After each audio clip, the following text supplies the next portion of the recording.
tajir melintir, deretan pabrik uang suami Sandra Dewi, saham merajalela. Suami Sandra Dewi, Harvey Boiz, telah ditetapkan sebagai tersangka kasus dugaan tindak pidana korupsi dalam tata niaga komoditas Tibah Wilayah Izin Usaha Pertambangan PT Tibah Tbk tahun 2015 sampai 2022. Selama ini, ia memang dikenal tajir melintir.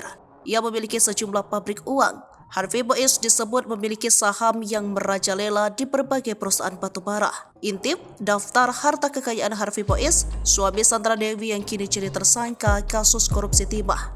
Ia merupakan pengusaha yang berbisnis di bidang batubara di Bangka Belitung.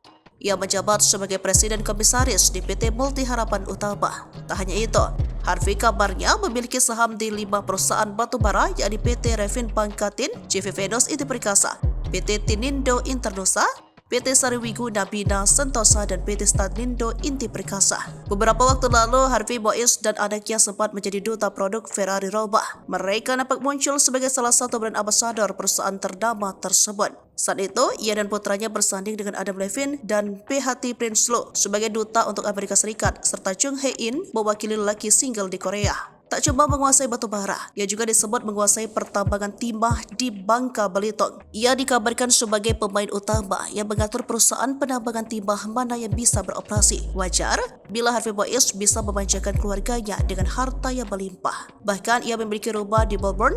Namun sayang, bisnisnya ini nampak tengah bermasalah. Pada tahun 2020 lalu, ia diketahui memiliki jet pribadi. Kabar tersebut pun tak dibantah oleh sang istri. Namun ketika ditanya alasan jarang sekali berfoto di jet pribadi, Sandra Dewi mengaku bukanlah tipe orang yang seperti itu. Saya nggak ikut campur urusan suami. Kalau gue merasa bukan karakter gue aja sih kayak gitu. Di mobil ada, tapi jarang, kata Sandra Dewi dikutip dari salah satu kanal YouTube.